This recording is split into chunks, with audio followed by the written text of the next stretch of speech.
Okay, so welcome everybody to the Marco Academy webinar series. Today we'll be speaking about Office Beverages Reimagined, offering your employees more. And we are speaking to James Gray, who is the Director of Barista & Co. So James, if you'd like to introduce yourself. Sure, yes, I'm James, Director of Barista & Co Coffee. We have been supplying hardware and roasting coffee into the office category for a couple of years now.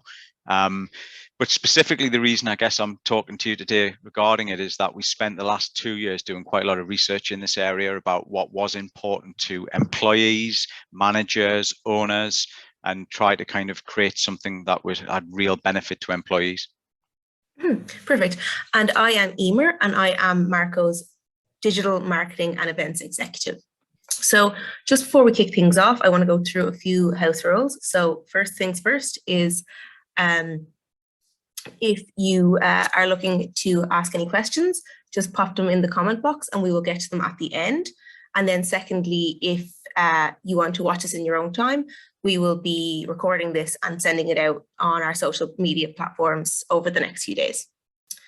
So right, we'll kick it off with the first topic, which is the health and well-being of staff. So the health and well-being of staff in the office has become a rising priority over the last few years. And we are seeing a massive push towards healthier food and beverage options. So James, what do employees want when it comes to health and well-being in the office? I think there's now an expectation that you can have health and well-being in the office environment. As we know, wellness or well-being has developed hugely over the last 3 to 5 years. And specifically, actually, as we've gone through COVID, it became a much higher point on the agenda as we started coming back to work. And I think a lot of people had a bit of a reset when, COVID started and we started thinking about more time at home. We started thinking about our well-being. And as employers, it's very, very important to put that at the heart of your business. Obviously, we're talking here regarding food and beverage solutions. So I think it's really important to note that that food and beverage solution is part of a much bigger thing. But when we did our research, what was really, really interesting, the importance of that breakout, that beverage is very high up on the agenda of employees. So an amazing statistic is we ran a poll on LinkedIn, and 100% of people who drank coffee at home who were based in the Southeast, at work, said that it was very important to them, 100%. As we moved out of London, it did actually drop a little bit. It dropped to 83% as the population as a whole. But that probably highlights how important that breakout is, whether you're talking about a beverage or something beyond that. And I think the key about health and well-being sometimes or what our insight is, and I'm looking at it now, insight 2 that we got 6 key insights. And one was that insight 2 is that business owners can't put a price on happiness, but can immediately tell how their staff are feeling. That was something that we heard again and again. That price thing we'll come back to later on, because obviously part of some of the areas we're going to talk about is how you cost solutions into this environment as well. So there's an expectation now that when people go to work, that they can be in a comfortable environment and enjoy an environment that they're happy in. And ultimately, if you look at it from an employer's side as well, people will automatically create a link with productivity and that health and well-being. I think we have to be a little bit careful in that area, because that shouldn't be your motivator as a company owner or a manager or somebody who's looking after that space. You have to recognize it's part of it. And actually, the side effect of creating a wonderful working environment where you do care about the health of employees and the well-being is actually productivity is proven to go up as well. But I think it would be wrong to start it saying, I want to increase my productivity by giving them this solution. That's not the right way to approach it. You have to start with what's important to your team in terms of health and well-being, and you've got to talk to them. Yeah, exactly. So we'll move on to the second topic, which is challenges and solutions. So the first question would be, what are some challenges you are facing and how are you helping to solve them? Challenges often come down to costs, is the simple truth. And one of the other areas is trying to ensure that the people that you're talking to in terms of the purchase of the person running that workspace, they understand the importance of what you're talking to them about. If we go back to it, I mentioned about employers can't put a price on happiness. A lot of the time people do try to do that, is the honest truth. So I think it's about trying to do a certain level of education that this is a really important thing. what's also extremely important is trying to go beyond the person that you're necessarily selling a solution to. Really, what we care about in this environment are the end users. So that specifically is going to be the employees with that environment. It's all fine and well to talk to a purchasing manager or an owner or a manager who's running the space and have their opinion. But the truth of the matter is, their opinion is only an opinion. What we really want is kind of data-driven facts and statistics about actually what is important to your team. When did you last ask them? So one of the challenges you have is to try and educate that person in that manner to say, right, you've asked me to come in and talk to you today about what's right for you. But actually, what I need to do is listen to you, and namely listen to your team first, so I can get that insight and then I can bring it to the table and hopefully find a right solution. A challenge, as I mentioned earlier, costing is always a very difficult area, specifically if you're talking to, say, SMEs. And as a business, Barista & Co, we've spent our time targeting what we call forward-thinking SMEs. So ultimately, they're people who align to our, ethics and also our value proposition. So I think one of the key things is that they may have that mindset that they want to develop the well-being and health within their office environment, and that goes right through to culture. And obviously, we're talking about part of it here in terms of a beverage and a food and beverage solution. But ultimately, it is just part of it. And I think you've just got to try and there's an element of education and guiding people to find the right thing and giving an understanding that I bought them an X machine to put in the corner. That's not health and well-being. That isn't really what we're talking about here. And you do have to invest. And I think sometimes, and that investment, is not just financial. That investment is also personal. You've got to put time into things to find out what the right solution is for your team.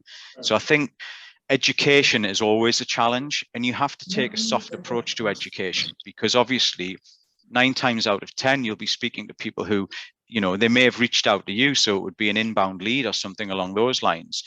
They're there. They want to talk to you and tell you what they're looking for. But you've also got to deal with that in a soft manner to ensure that you listen to that and then try and guide them on what we found out. And, what we've been fortunate enough to carry out a lot of research with another agency.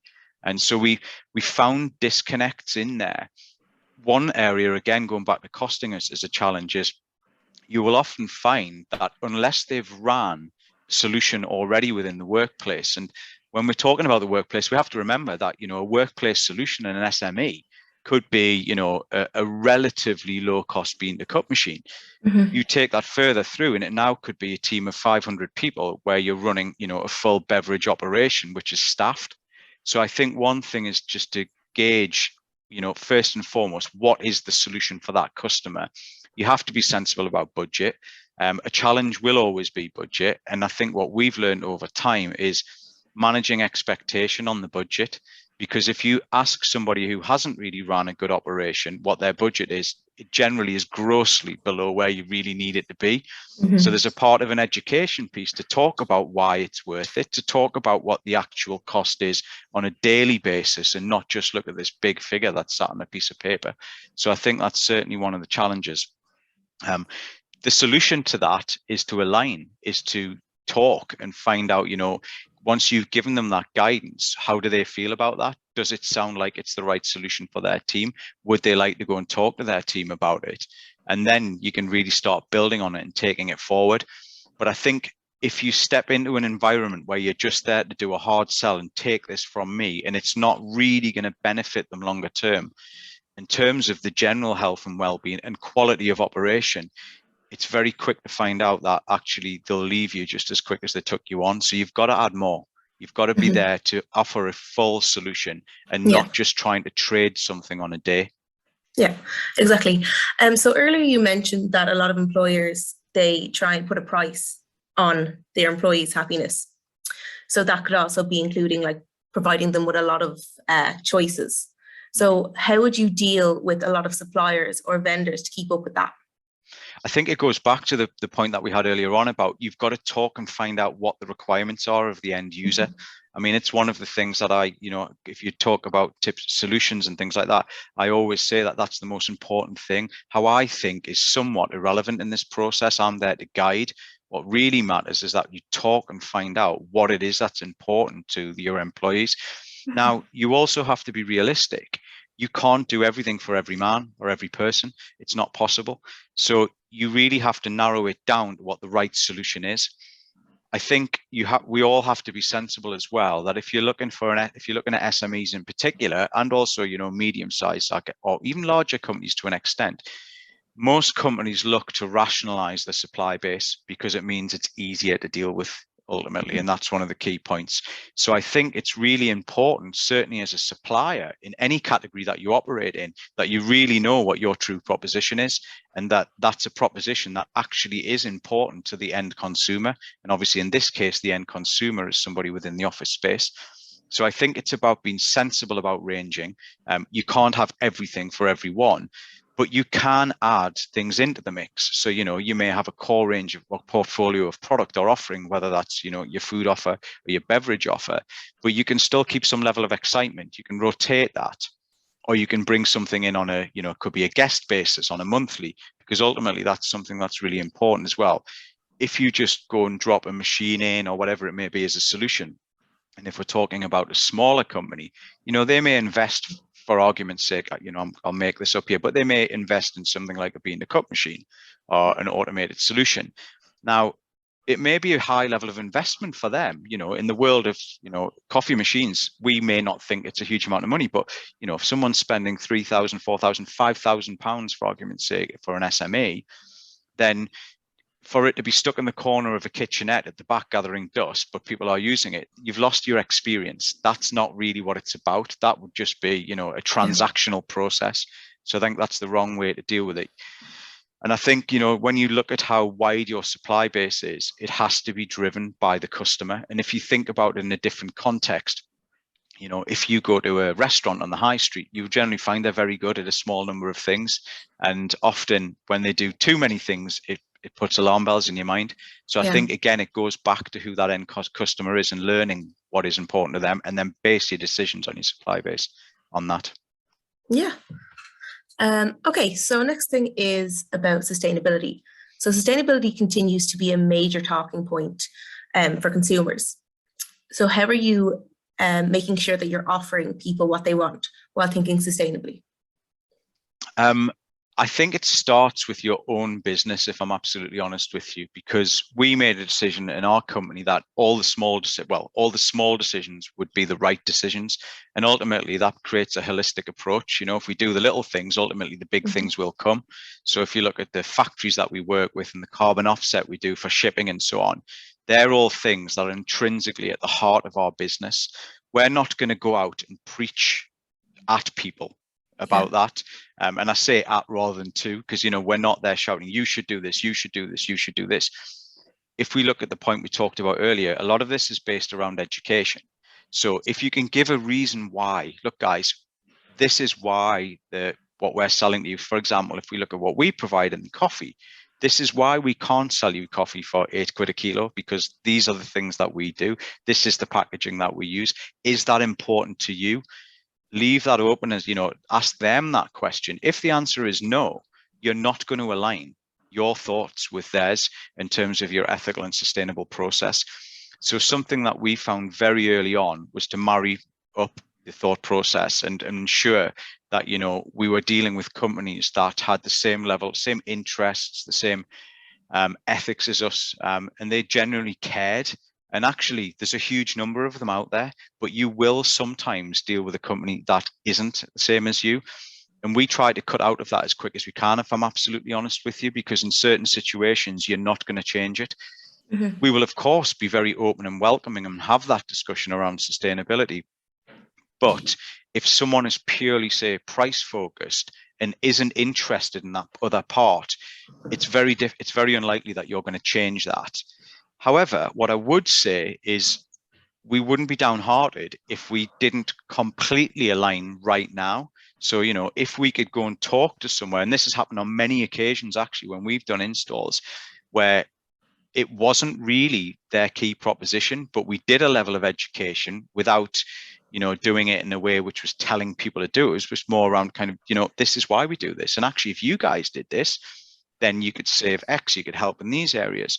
So it's very much a journey. And I think as long as you're aligning with companies that think in the same way, no matter where they are on that journey, as long as they see it as a journey, and whether they're at the start, they're further down the line, whatever it may be, we as a business, we're quite far down the line because we've thought like that for a long period of time. But in fairness, with any business, ourselves included, it took time to get there. So I think you have to be fair with people when it comes to sustainability, that you can't expect them overnight to completely change their offer. But if they think in the right way and they see the importance in it, you've aligned the two companies, you've got a much better chance of it working.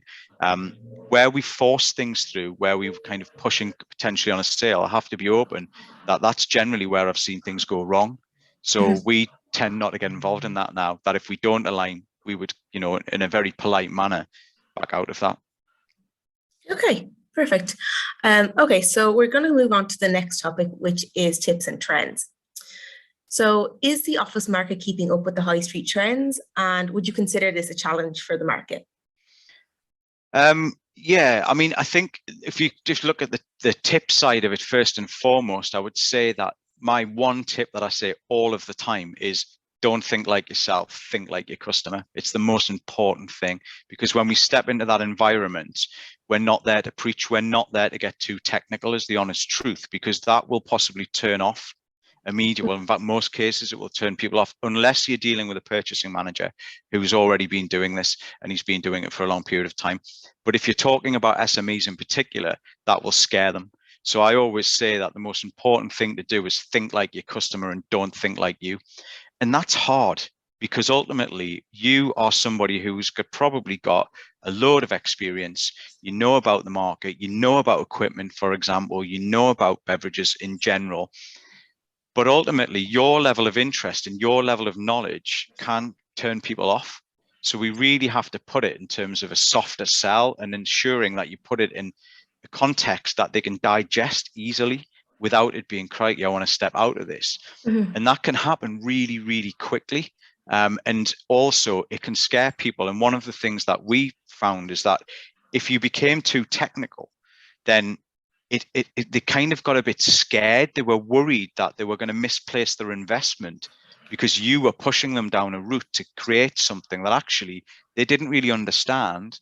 And they didn't feel that would necessarily be right for their workforce. So it was, you know, I think the key tip in that point is make sure that you think like your customer, and make sure that you give them information in a format that they can digest and easily understand.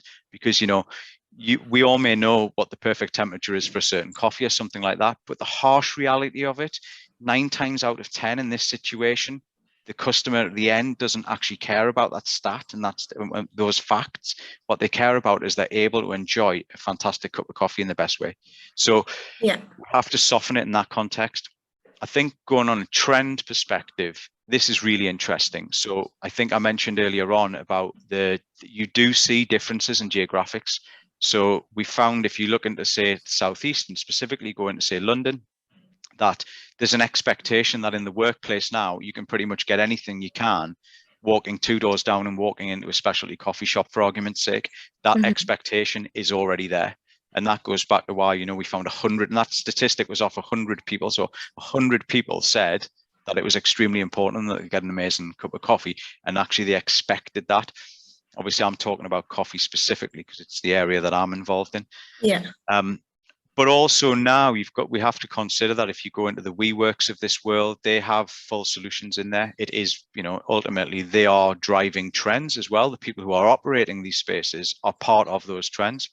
So there's no doubt about it that the office solutions, on certainly a larger scale, there is an expectation in major cities that they can get something that is similar to what they could get from another specialty coffee shop. Obviously, there is a big but. And the big but is that if you're going to put in certain machinery, say fully automated machines or something like that, they can't deliver on some of the trends that are coming from a specialty coffee shop. 2 reasons: the equipment might not be there at this moment in time, but secondly, they don't have a barista who's been doing it for 5 years standing there. So we have to be sensible about what trends are that you can actually execute within the workspace. There's generally a lag as well. And I've seen this quite a few times, but really the lag that you tend to find going into the office or workspace, that I would call it, or at work solutions, is, you know, anywhere between 12 and 24 month lag. And it's very similar to what you see on the high street, in fairness, that, you may see a trend coming through on tea or coffee or food. That will take maybe 12 months to translate to some of the major operators. And then from that, actually tend to see that, 6 months later, something like that, it start moving into kind of the bigger workplaces. So really, they definitely follow a trend, but it is lagged. And it's a fair period behind it, unless they've got an operator in the space who is already a specialty operator away from that space. But in the area that we operate, we do a lot, as I mentioned, with SMEs. We may not have that environment. It may be based around having machinery or automated machinery within there. Yeah. Yeah. So would you say, I know you're mentioning about the lag, is there any way of shortening that gap or even completely closing it off altogether for them to be on the same level as the high street? I think the question is whether they need to be. Is Yeah. probably something that's really important, because the truth of the matter is that if you, for example, were to sit down with 10 people that are within the workplace, and this is exactly what we do when we start the process with customers that we work with, and we literally ask them, what is it that's important to you? What is it you like? What would you like to see? You tend to find actually that you get the same answers. So sometimes, trends are there for a level of theatre and excitement within food and beverage operations. But as you go into workplace environments, it isn't as easy to execute those for the reasons that I mentioned earlier. So what you have to be a little bit careful about is almost innovation for the sake of innovation. Actually, do they want this? Do they need this? Are the questions that we would usually ask. You do have challenges around equipment, as I mentioned, and machinery. Like if you're going to follow a trend, that's very different to replicate with, what you're ultimately putting into that place or that position. You have to accept that you just can't do it. Or a better way of putting it, that you can't do it properly. And I think in that situation, you have to stand back from that and accept it. I think shortening the lag will happen, definitely. But I think that's going to be driven by more around equipment than it will necessarily be driven around following that trend as such. But shortening the lag as well ultimately will come down to people like us on the supply side, because if we're capable of helping with that and feel it's the right solution, then we can shorten that lag. It's just really a question of the customer more so again. The truth of the matter is now, then when we go and talk to officers around, for example, coffee and what coffee would you like to have there, we pretty much see the same things that the bulk of the mainstream see, and the innovation was a flat white, and that was something that's, is now mass everywhere. But that was that level of innovation. So now, you can have a machine where you push a button and you can have a flat white. Now, whether it makes the same flat white as a specialty coffee shop, that's very different. But, I think the trends really depend on whether you want to push the trend into that environment, because you may be doing something that's not necessarily right for them. So I think, again, it goes back to your customer. Yeah, I think you touched on it a little bit earlier as well, just in terms of differentiating yourself in the office space, and how obviously your company has set themselves aside from a lot of the competitors. So if you had any more tips or elaborate more on the topic you were talking about earlier on how you'd actually do that. I think it goes back to the whole topic that we're talking about here, about culture, about health, about well-being, that we immediately identified that if we stepped in there and just said, we have a coffee solution for you, as quick as it goes in, it can be forgotten, is the honest truth. And it becomes something that sits at the back. What we really found is actually you want to create something that is genuinely valued by the people in that space. In my world, that may have been a coffee solution, but it was beyond that. It was like, actually, where's it placed? What fixtures do you have? Is there a breakout area beside that? Because the truth is, the person within the workplace wants to have, in my situation, a great cup of coffee or whatever it may be. But ultimately, it's beyond that. It's about how do they feel when they go to get it? Does it actually give them time for a reset? So I think you go beyond it. And that's what we did. And we started to partner with companies that weren't actually necessarily in my workspace. They were in different categories altogether. And that was really interesting. And what we did in that environment was we didn't step in and go, guys, we're a one-stop shop. We can do your furniture for you, because that wasn't our area of expertise. But what we did do is we started to align with companies that were in the space that could bring something to the party and actually enhance our offer and our discussion with the people that we were talking to. And I think they saw real value in that, because suddenly you were creating a place, you were creating a little bit of the specialty coffee shop in the corner of the workplace. And that was really, really important. And people loved that feeling, because it was a feeling. That was the key point. It wasn't just that solution. I think the other area is around excitement, entertainment, and theatre, because you talked earlier about trends and whether you bring them into that space. And absolutely, you want to do that sometimes, because again, what we found, it might be that we're going in and doing a service every 6 months, depending on the space. What we try to work on there was actually make it more than just a service. So every time that we go in, right, guys, we're going to try our new roast. We're going to do something different to bring some theatre, to be a reason why they stay with us, is the honest truth, because quality of product is important, really important. Standard of service is really important, but how people feel is much more important. And that's what keeps them. And that's what makes them stay with you. If they genuinely feel that you care, and you should do, you have to genuinely care. We want to talk to them. We want to listen to them, good and bad. We want the feedback. We want to talk to you about it. And sometimes the worst conversations lead to the best outcomes. And that's something that's been really insightful for us as a business, is just always be listening and trying to bring them something new. We keep our level of contact up as well.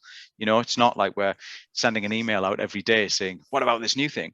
But really, it's more about, that level of excitement. Can we do something that makes people remember us as a business? And that's worked really well for us. Perfect. Okay, so we'll just go on to the next question, which is, do you see any emerging trends?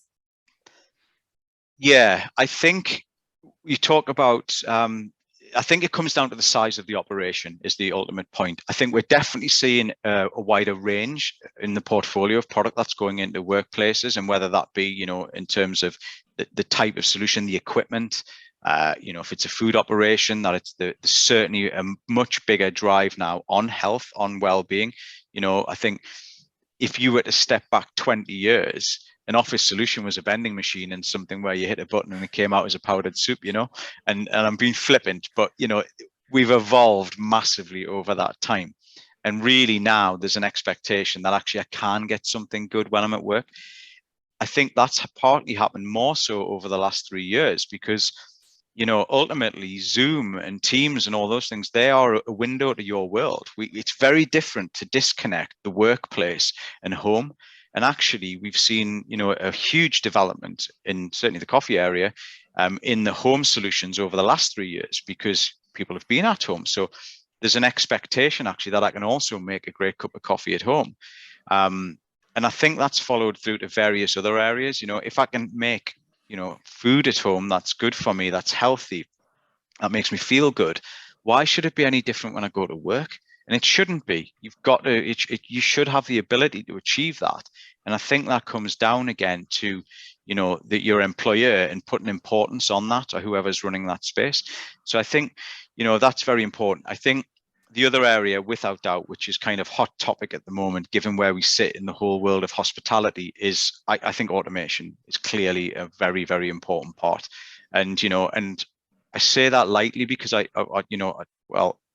careful in the way that I say it, because when I say about automation, that isn't about replacing people necessarily. It's about dealing with situations where you have not got people. It's probably a better way of putting it. And I think there's been huge advancements in automation in recent times. Price points are still very challenging for SMEs, because the good equipment that can fall into that category is still very, very expensive. I think as we go through the next few years, like Formula One, there's a drip down from the top, and ultimately we're going to see that coming through. And I think it's going to become a much more affordable for places that don't quite have the budget to go there just yet. I think we're also starting to see an upgrade. I mentioned it earlier, like one of our biggest challenging areas has always been about, managing expectation at the outset, that if you want to do something properly, you have to see it as an investment. And that, as I said earlier, is a financial investment as well.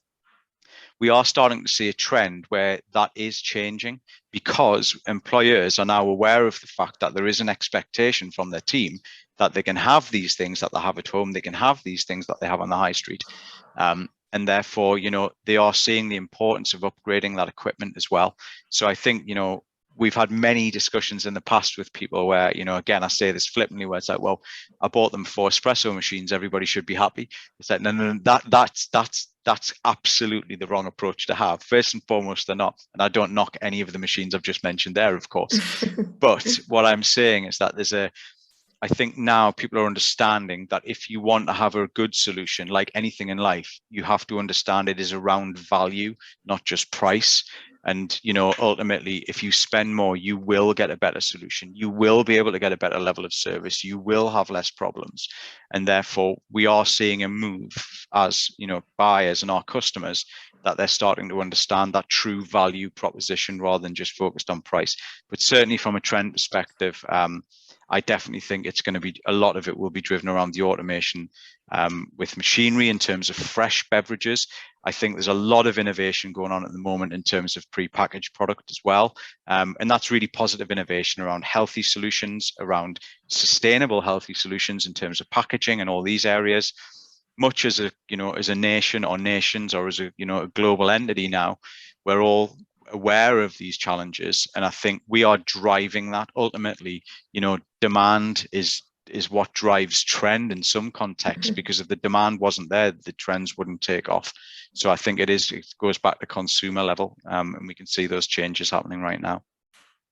Perfect. Okay, so we'll just move on to the questions. So we have a number of questions here for you, James. Sure. And the first one I see here is, how do you combat inadequate staffing levels, inflation, and supply shortages? Wow. Gosh, I hope if I get the answer to this, I've fixed everybody's problems. I think staffing problems are probably going back to the discussion we've just had, to be perfectly honest with you. It's a massively challenging area for everybody in this area, in food and beverage at the moment, and hospitality as a whole. I think the key question as we sit right now is whether what has been lost in terms of workforce will come back. And I have to be honest, I'm not absolutely sure that it will. I think, of course, there will be some transition back. But I think now that a lot of people in terms of operations, whether in terms of workplace solutions or whether moving away from workplace solutions, they're seeing that, where previously we may have had 3 members of staff, we can now only get 1. And actually, like I said earlier, it's not really about them saying they want to have 1 member of staff. It's the fact, the harsh reality is they can only get 1 member of staff. So really, I think that comes back to the equipment and the machinery now that, we've got more automated solutions that can kick out, 200 coffees in an hour with 1 person. These are things that are definitely going to drive it in that direction. I think, so for me, that automation is a positive thing rather than it seem to be a negative, because it's feeding a situation rather than it being, somebody who's coming along and saying, I want to slash my workforce, because that's not really what it's about. It's a situation that everybody's in right now. So I think that there will be positive changes rather than a negative change. I think when we talk about inflationary pressure, obviously it's a huge challenge for everyone. And that goes from equipment supply, it moves over to coffee in itself. It's a really difficult area. And actually there's part of me as I sit here, today saying how much coffee's gone up cost-wise is really, you have a simple decision, don't you? You increase your prices or you reduce your quality. There is a third. And the third is, again, driven around innovation, but innovation doesn't happen overnight. So, for example, in certain areas, if we've seen huge production costs increased, ultimately, you're not going to change that tomorrow. So I think right now, one of the areas that is you have to home in on a little bit is you may have to give up a little bit in terms of ranging, I think, in terms of your solution, while you're balanced and you're finding your feet.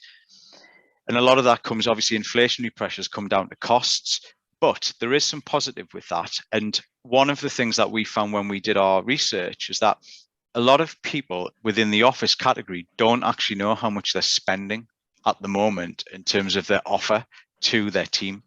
And you would often hear very generic things like, oh yeah, buy all the coffee for them. Well, we did that in a small agency. Actually, it was one of the smallest participants. There was 10 people, and she was spending £3,500 a year on her team, which is quite a lot of money in a team of that size when you're just buying a coffee a day.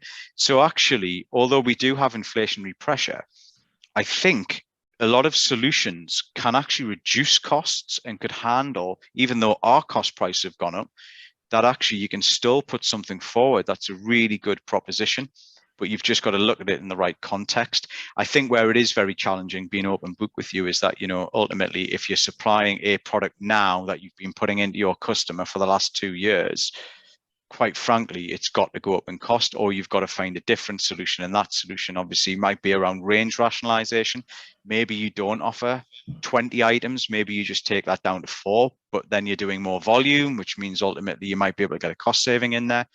So I think it's just trying to manage that process. But there's no doubt about it right now, inflationary pressures are really challenging for everybody. I think the only thing is that everybody understands that. And that doesn't mean much, because you've still got to absorb that cost. And obviously, as end consumers, that's challenging. And as business owners, it's really challenging, because it leaves you with a lot of the people that we've spoken to over the last, say, 6 months, that they genuinely want to do the right things. They genuinely want to offer, great wellness, healthy options, all of those things in the workplace, but they're really struggling with that from a pricing perspective. So I think sometimes you've just got to box clever, and you've got to work out what things are really important, and where can you add value at a cost price that's sensible. And it might be certain areas have to slip, but the whole solution certainly does not. Yeah, that's a good way of putting it. So the next question I see here is, how do you compete with the large food services suppliers? Be different. As simple as that, in my mind. I think the most important thing that we've found is that, if you're innovative and you're different, and, going back to what we were talking about earlier about, if I look at a lot of companies that are out, and don't get me wrong, there's some wonderful suppliers, large and small. So I'm not here by any means to knock people who have done an amazing job for years and grown wonderful businesses. But you generally do find that there becomes a structure. There's an element of red tape, which often you do need within businesses. But really, going back to the point, is that you want people to feel a certain way. So if you turn up, and you drop in your solution and you walk away and say, see you in a year's time, guys, I'll be back to do your service, that doesn't really work. The other challenge that you often find in this area as well is, ultimately, we're all very much aware of the fact that if we're looking at, say, solutions, whether it was something like Marco or machinery that we work with, other machine suppliers, servicing is important. Sometimes things need servicing. Sometimes things will break. We're in the real world. But what we try to do is not just be associated with the negative, not be associated with, oh yeah, I've got to get on him because this isn't working, and try and have an association with the positive, so that we're bringing extra things to the table for both the manager or the owner, but also the team as well. And I think that's one of the things that we find has worked really well for us, to be perfectly honest with you, is that we try to focus on, keeping some energy in the solution, if you want to call it that. Mm-hmm. And then without, you don't want to overload. But ultimately, for example, we do simple things like we have newsletters that go out. We don't actually do it every month. We do it every other month, but we try to read context and value in those newsletters that go out. And we're always there on the phone. We invite them to different events that have got nothing to do with what we've put in. Just because I do think that, community is really important. And I never just look at one sale. I think it's about how we build that community so that actually there's a connection. And ultimately, as a commercial entity, that brings positive results for you in the long term, because you start looking at lifetime value and you're not just looking at the sale of that there. Because I think if you do that, it's very easy for you to get lost. And, the truth of the matter is, somebody will be loyal until they feel that you're not adding value to them, their business, their employees. So you've got to always be focused on that and not just one sale. Okay, perfect. Let me see if there's any more questions here. I have one question here. It says, do you see any trends from other regions, especially beverage solutions, that will hit Western regions? Yeah, I think you've seen, it's really hard when you start talking about this within a workplace environment, because it depends on how invested the person is who's actually going to be looking at these solutions. So, for example, you've seen there's a lot of trends that have come over from Asia that we've seen in recent times. I guess we've seen a lot more focus on, in my area with coffee, I've seen, pour over, hand poured coffee and things like that are becoming more relevant. I think, batch brewing as well and things like that, where we've seen that actually there's a really good quality level that can be achieved. I think start to see trends move over in that way. But I think you also have to be sensible. This goes back to the point that we had earlier about how much of that can be executed within that space, because, it might be that, we would all love to have what is in essence like an amazing coffee shop setup where you've got hand poured coffee, you can try wonderful filters and all these things, but actually, can it be done properly? And if the answer is no, in that situation, I think you're better not to do it. And you have to be sensible about how you manage that. But I think going back to the point is that trends evolve, and ultimately they evolve because people are interested and they want more of it. And because of that, it will naturally drip down and it will always come into the environment. The truth of the matter is the workplace is probably further down that chain, because ultimately it will evolve with, people who are breaking the mold and they're doing different things and they're driving that. But those people do that generally out of the love of doing it and the care and attention, and they really put passion into it. Not always for financial gain, because a lot of these trends don't go anywhere. But ultimately, if they do, then it can drive through further. So I think we will see, you always see trends actually come from different regions, and that you can step out of what we're talking about here, and you can see that happens. I mean, I think a good example is I've spent a lot of time in retail. And the truth of the matter is, if I go back over 25 years, whatever, that I worked in retail and traveling the world and been fortunate enough to go to wonderful coffee places and so on. Interestingly, where I would stand in Hong Kong in a shopping center or even a coffee shop, the offering isn't massively different to what I might find if I'm in central London. So I think, a lot of that time it's driven by the spread of global trends is quick now, really quick. And, and obviously that a lot of that's driven by social media and things. So I think it is a no-brainer that trends from other regions will always come into our region. How successful they are, that's different. Okay, perfect. And then I think we'll leave this one for the last question, which is, how do I minimize my menu in the office while keeping quality, but also catering for vegans, gluten-free, etc.? I think the simple answer is you go and ask them. So, for example, in your office, you need to find out, or in your environment, what are the needs of your team? And ultimately, this is it's a great question. And often that's the type of question that we hear when we're speaking to owners. But actually, we would generally flip that on the head and go a couple of steps back and say, right, go and talk to your team and find out what's important to them and get down to the nitty gritty. Because we might think that it's really great that, if you're talking about vegan solutions and so on, obviously, already that you've got people within your team who require that. So you've got to do that. I think you also have to be sensible when you're providing solutions. So like if we were to look at the alternative milk category, I mean, we could all stock probably 20 different solutions if we wanted, but it wouldn't be sensible in terms of the commercials to do it. So you have to be open and honest and have dialogue with your team about what's important to them.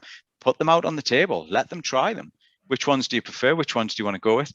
Obviously, if you've got 100 staff and they all say 25 different things, go for each different one, it's more challenging. But I think really, if you can really narrow down and be open and honest in your dialogue and say, look, guys, we can't supply everything, but what we do want to give you will be really good. And we want to find out of those things, which one, first and foremost, do you enjoy? And which ones, ultimately, would you be happy to have in the workplace and ultimately will work for us as a business as well? So one area which I find works really well, and I shouldn't say this because obviously as a supplier, it costs us money, but I will. Ask for samples. Ask suppliers if they'll give them samples. Most people will, in fairness. They look at the long term, not the short term. It might even be when you're looking at solutions beyond, just beverage, that if you ask for most companies for samples, if it's a pre-packaged food or something like that, you will generally find actually that as what they may classify as a trade account, they'll give them. And, certainly where we are with coffee, we give samples out free straight off the bat. If you want to try our coffee, and no matter where you are in the country, we'll send you some. Where we've already got coverage, we'll go in and we'll do a tasting. It has to be gauged, obviously, because we can't, you know, it wouldn't be viable being open book for us to do a tasting in an office where there's 4 people, because it just wouldn't add up for us. But we would always give as much information as possible. So I think going back to the point is, get the product that talk to them, get that product, sample it, and then you can make your decisions based on real facts of what people actually said. And then the great thing about that as well is that they've driven that decision. So that's going to make them happier as well as a team, because actually they made it for you, which I think is a really good way of approaching it. Yeah, that's perfect. Okay. So yeah, so that's basically the end of the webinar. Thanks for coming along and joining us. If you have any other questions, I've left myself and James's contact details below in case you want to keep us a quick question. Yeah, so we hope to see you at the next one, and thank you very much. Thanks, guys. Take care. Cheers. Thanks. Bye-bye. Bye. Right, I'll say bye. See ya.